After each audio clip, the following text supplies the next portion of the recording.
Hello and welcome to Fridays Are Awesome. I'm Carl Azuz, bringing you 10 minutes of current events from around the world. Thanks for watching. It looks like the ISIS terrorist group is trying to gain a foothold in North Africa. That's significant because ISIS is an acronym that stands for Islamic State in Iraq and Syria. It's in those two Middle Eastern countries that the militants violently took over large chunks of land in 2014. And that's where they hope to establish an Islamic country called a caliphate. But Iraqi troops with U.S. support are fighting back. And in Syria, ISIS has been hit by American and Russian airstrikes as well as attacks by the Syrian government. So it's looking to other unstable nations to recruit and build its forces. And one of those countries is Libya.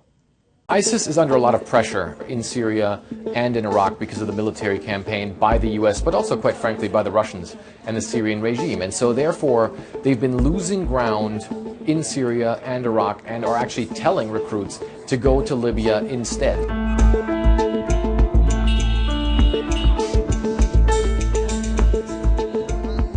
New ISIS recruits are seeing Libya as an easier place to get into insurgency, to get into the realm of being part of the Islamic State. And the reason for that is that it's much easier for them to use the situation that's in Libya right now, that state of instability, the state of lawlessness, the state of there not really being any sort of policing force that would stop them.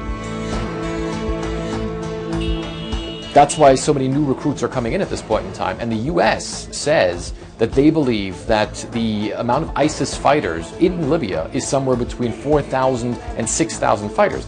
That's a lot of fighters, considering that Libya is a country with a very small population.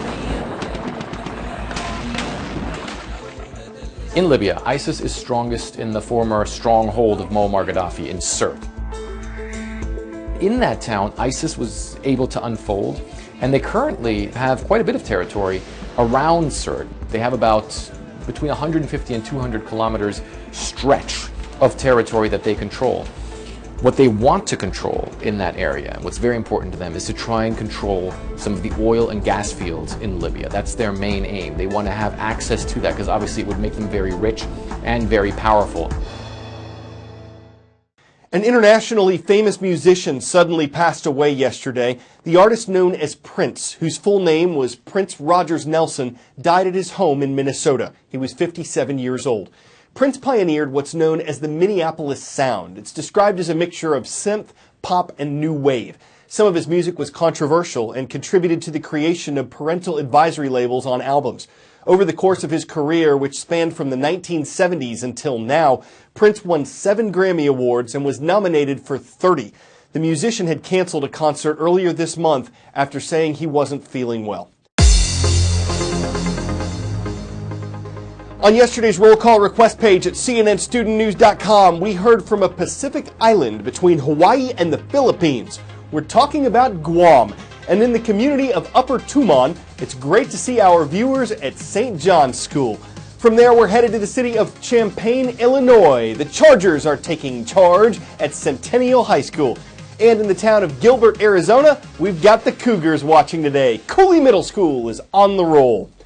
Space exploration financing. We've discussed the money it would take to get to deep space and questions about whether it's worth it. Space exploration technology. We've shown you the potential vehicles and rockets that could take people far, far away. But what about space exploration psychology? 6 people living on Hawaii's Mauna Loa volcano are part of a $1.6 million study into how the brain could handle the confines of living on Mars. It's crazy that you guys have been living in this dome for 8 months, 6 of you in here. Are you calling me crazy? But that's actually why these 6 crew members were chosen for this special mission, to see if they would go crazy. It definitely has that potential. I was one of the first civilians they saw in months. This is pretty tiny. That's because they were stuck living inside this small dome, pretending to be on Mars. Except Mars is the top of this dormant volcano in Hawaii.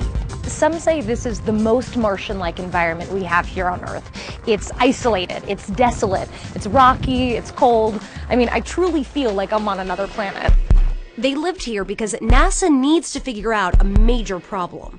If the mind can handle a trip to deep space. These missions are incredible undertakings. They're unprecedented in terms of distance, duration, and confinement. We don't know how it's truly going to impact our brains. Yes, exactly. We really want to be able to quantify this risk. And that's where the High Seas mission comes in. The goal of this mission is to look at crew cohesion and performance. We want to see how we can select people and then support them so they can do long-duration space missions without Going crazy. Yeah, basically. There have been similar experiments, but High Seas is one of the longest. And the first to focus solely on a co-ed mission to Mars. So we had to wear these sociometers while we were awake, and they would like measure our interactions. So those are the things that would measure how close you are to some of your other crew members. Right. See who likes each other, who doesn't like each other. How loud your voice is when you're talking to someone, Right, so whether right. you're whispering or possibly having a heated discussion.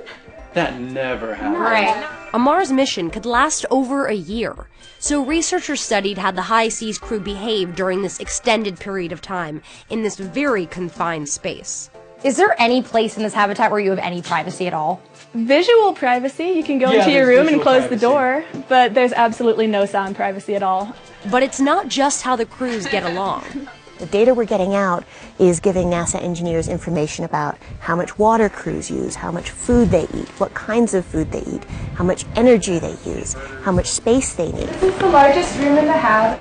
The crew members selected for this mission are as astronaut-like as possible, chosen for their education and temperament.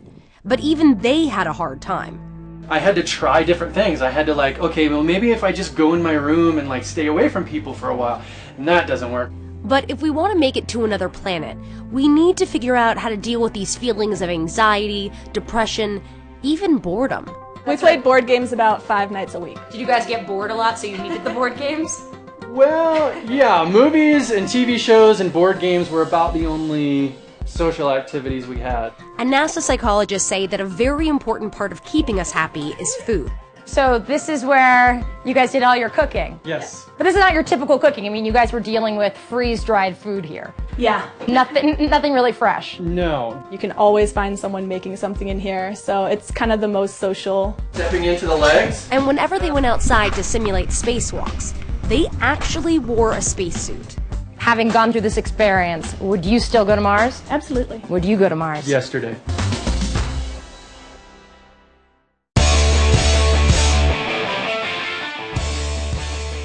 It's a good thing dust devils are a lot weaker than tornadoes, because this one recently spun up at a softball game in Virginia, and the players just seemed to treat it as a minor delay. These rotating columns of air are not particularly dangerous, especially in the eastern U.S., and they don't last very long. This one reportedly stuck around for about half a minute before dissipating into the air. Once it was gone, the game went on. So it was nothing but a minor dust-up and never changed the rotation. Even though it clouded up the game for a moment, ran outside the baseline, it didn't make anyone run home or call out or really do much more than bat an eye. I'm Carl Azuz, and that's CNN Student News.